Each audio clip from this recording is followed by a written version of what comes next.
เสียงคำรามจากฟากฟ้าแสงสว่างจ้าที่เทียบได้กับดวงอาทิตย์นับหมื่นดวงพร้อมด้วยสายลมมรณะที่พัดพาทุกชีวิตให้ดับสิ้นในรัศมีอันกว้างไกลนี่ไม่ใช่ภาพจากสงครามยุคใหม่หากแต่เป็นคำบรรยายที่ปรากฏในมหากาพย์ของอินเดียโบราณซึ่งมีอายุยาวนานกว่า 2,000 ปีคำพรรณนาถึงอาวุธทำลายล้างที่น่าพรั่นพรึงนี้มีความคล้ายคลึงกับระเบิดนิวเคลียร์ในศตวรรษที่ 20 อย่างน่าทึ่งจนเกิดคำถามขึ้นว่าเรื่องราวในมหากาพย์เหล่านี้เป็นเพียงจินตนาการของกวีหรือกำลังซ่อนเร้นร่องรอยของอารยธรรมล้ำยุคที่สาบสูญไปกับกาลเวลาในคลิปนี้อับดุลไททูบจะพาทุกคนร่วมไขความลับแห่งอดีตกับปริศนาสงครามนิวเคลียร์โบราณเมื่อ 2,000 ปีก่อนคริสตกาลแม้ข้อมูลบางส่วนจะมาจากนักวิจัยแนวทางเลือกที่ยังไม่เป็นที่ยอมรับในวงวิชาการแต่ว่าทุกสมมติฐานก็สมควรได้รับการพิจารณาและตรวจสอบเพื่อค้นหาความจริงที่อาจซ่อนอยู่ในหน้าประวัติศาสตร์ครับสร้างสุขภาพสมองที่แข็งแรงด้วยคุณประโยชน์จากสารต้านอนุมูลอิสระ 2 ชนิดอย่างฟลาโวนอยด์และเทอร์ปินอยด์สกัดจากใบแปดก๊วยของญี่ปุ่นมีส่วนช่วยในการไหลเวียนเลือดไปยังสมองได้อย่างมีประสิทธิภาพด้วยเจแปนกิงโกบิโลบาจาก Clarity ทางเลือกเพื่อการเรียนรู้ที่ยั่งยืนดูแลสุขภาพสมองให้แข็งแรงอย่างยืนยาวศึกษาข้อมูลเพิ่มเติมของแบรนด์ที่ผมไว้ใจได้ที่ clarity.asia/ginkgo biloba หรือคลิกลิงก์ใต้คลิปได้เลยครับ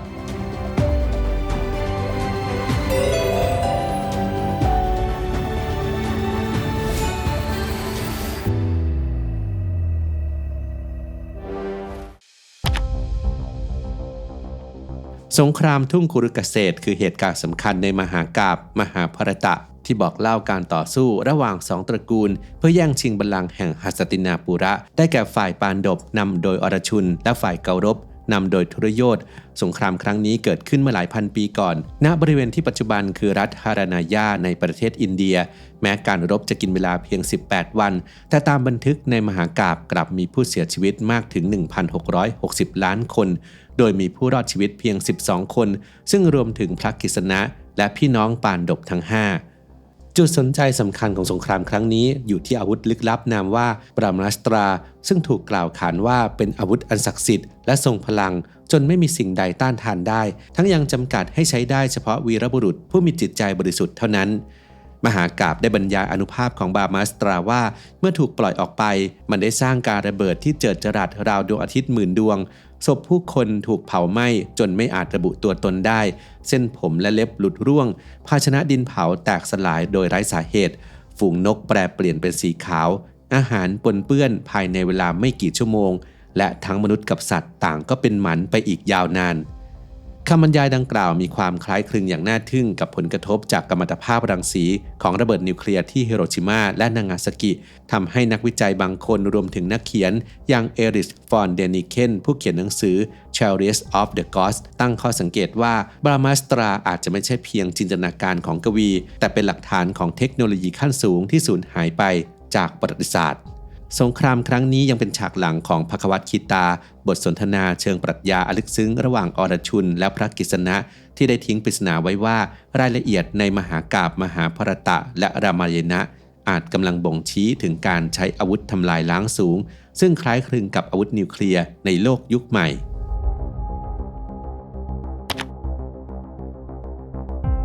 โมเฮนโจดาโรคือนครลึกลับแห่งอารยธรรมลุ่มแม่น้ำสินธุที่เคยรุ่งเรืองถึงขีดสุดเมื่อประมาณ 2,500 ปีก่อนคริสตกาลเมืองแห่งนี้เคยเป็นศูนย์กลางความเจริญที่มีระบบระบายน้ำอันทันสมัยและการวางผังเมืองที่เป็นระเบียบ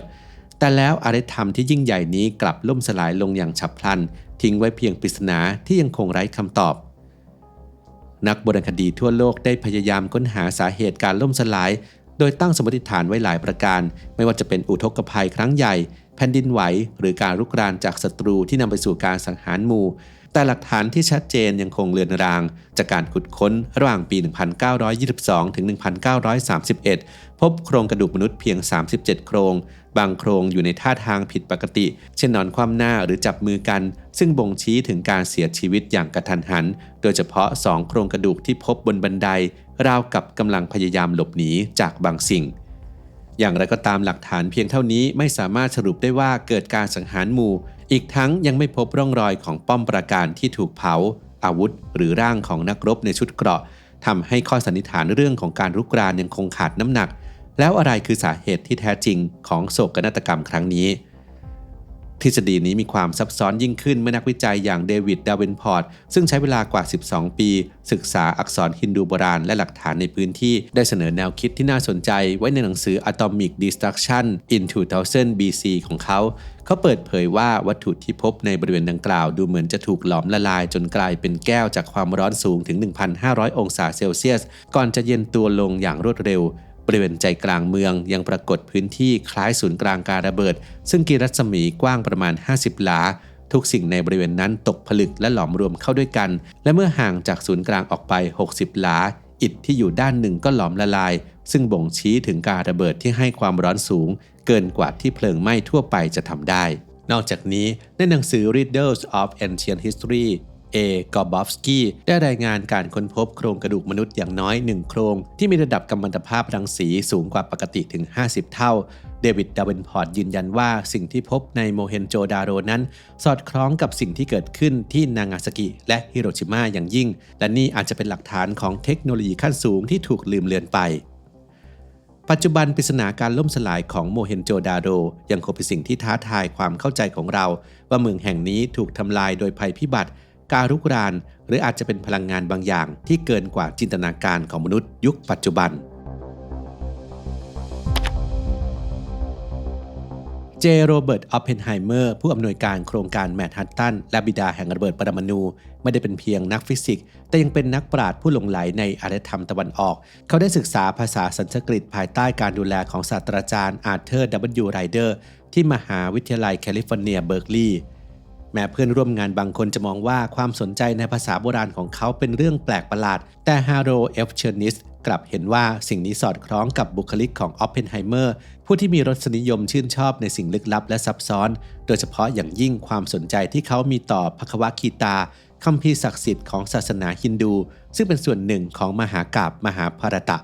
ออปเพนไฮเมอร์ยกย่องภควคีตาว่าเป็นหนึ่งในงานเขียนที่หล่อหลอมปรัชญาชีวิตของเขา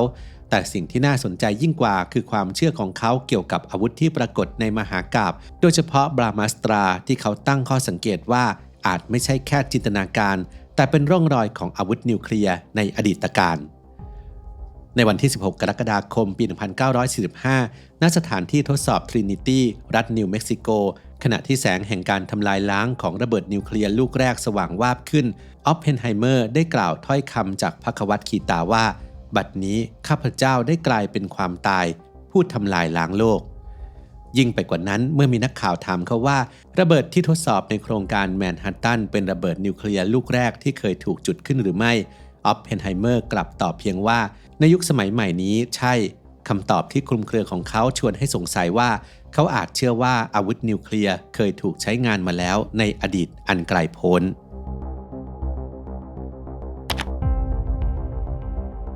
นักวิจัยบางคนเช่นเดวิด แฮชเชอร์ ชิลเดรสเชื่อว่ามหากาพย์มหาภารตะได้ซ่อนคำบรรยายที่อาจเป็นหลักฐานของสงครามนิวเคลียร์ในยุคโบราณซึ่งแม้แต่นายกรัฐมนตรีอินเดียนเรนทรา โมดีและนักประวัติศาสตร์อย่างวายสุเดอร์ชานเราก็ยังสนับสนุนแนวคิดว่าอินเดียโบราณอาจเคยครอบครองเทคโนโลยีที่ก้าวล้ำเกินกว่าที่เราคาดคิดอย่างไรก็ตามทฤษฎีนี้ยังคงเป็นที่ถกเถียงและไม่เป็นที่ยอมรับในหมู่นักวรรณคดีกระแสหลักพวกเขายังเชื่อว่าการล่มสลายของโมเฮนโจดาโรมีสาเหตุมาจากภัยธรรมชาติหรือการรุกรานมากกว่านักวิชาการอย่างโรมิลา ทาปาโต้แย้งว่าคำบรรยายในมหาภารตะและรามายณะเป็นเพียงการใช้อุปมาอุปไมยในทางวรรณกรรมเพื่อถ่ายทอดปรัชญาและศิลธรรมไม่ใช่หลักฐานทางเทคโนโลยีนอกจากนี้โครงกระดูกที่พบอาจมาจากสุสานที่ไม่เป็นระเบียบและกำแพงอิฐดินสูง15 ฟุตที่ยังคงตั้งตระหง่านก็ไม่น่าจะรอดพ้นจากแรงระเบิดนิวเคลียร์ได้การขาดหลักฐานทางวิทยาศาสตร์ที่ชัดเจนเช่นร่องรอยกัมมันตภาพรังสีที่ตรวจสอบได้หรือซากเทคโนโลยีสมัยใหม่ทำให้แนวคิดนี้ยังคงถูกมองว่าเป็นการตีความที่เกินจริงแต่กระนั้นปริศนาเรื่องระดับกัมมันตภาพรังสีที่ตรวจพบในพื้นที่ก็ยังคงอยู่เป็นไปได้หรือไม่ที่มนุษย์เมื่อหลายพันปีก่อนจะรู้จักพลังทำลายล้างที่คล้ายคลึงกับระเบิดนิวเคลียร์หรือทั้งหมดนี้เป็นเพียงตำนานที่ถูกตีความไปไกลเกินจริงคำถามเหล่านี้ยังคงท้าทายนักโบราณคดีและนักประวัติศาสตร์ทั่วโลก